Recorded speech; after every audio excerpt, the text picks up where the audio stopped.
Congratulations and happy birthday to Jimmy Carter, who turns 100 today. Jimmy Carter, still alive, still kicking. They had a flyover. He went outside. I assume he's in a wheelchair, and he watched the jets fly over.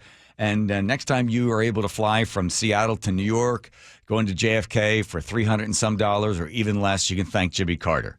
As much as people pooped all over Jimmy Carter for what happened in the economy, he was the great deregulator. In fact, it was Jimmy Carter that gets the credit, although Reagan stepped in afterwards. It was Carter who really began the whole deregulation of the airline industry. Did you know that? I had no idea. Yeah, because Carter was like, this doesn't make a whole lot of sense that we have a government agency determining what the routes will be, where the flights will be. So let's do something about that. So he ends up kicking it out, throws the whole thing overboard. They had this thing called the Civil Aeronautics Board run by Alfred Kahn. And Kahn said, if I am successful, I will eliminate my job. So get rid of it. Carter said, it doesn't make sense. If you look for these flights that are flying from California inside California, why are they able to be competitive? Why are there so many? Let's get the government out of it. So they did the airline deregulation.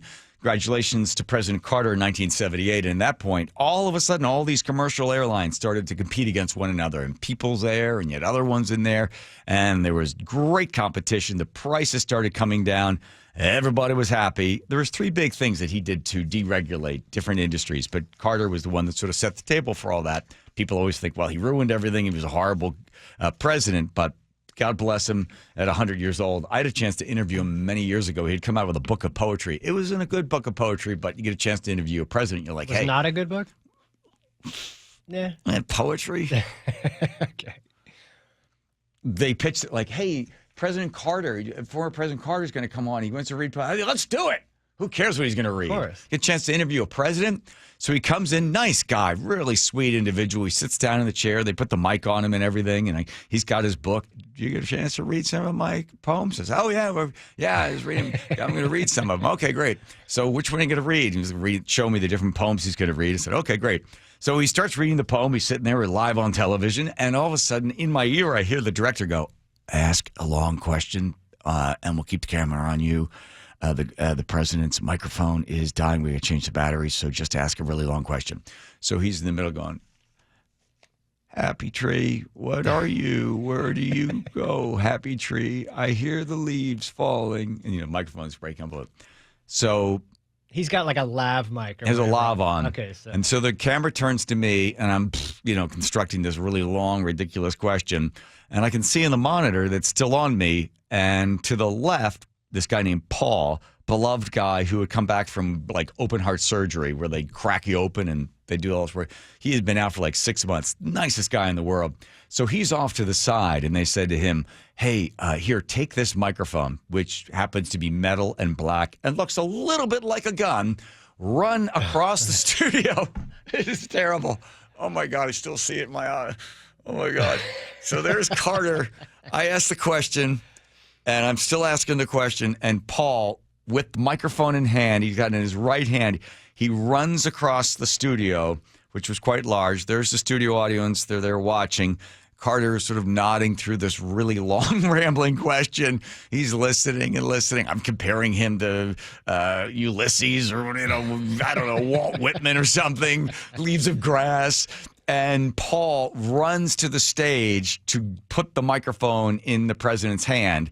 And before he gets to the second step of this carpeted podium, which we're on with the chairs and stuff, the Secret Service tackle him. Oh, my God. And they take this poor guy who probably still has the stitches, and they slam him onto the ground, and they grab him by the one arm and a leg.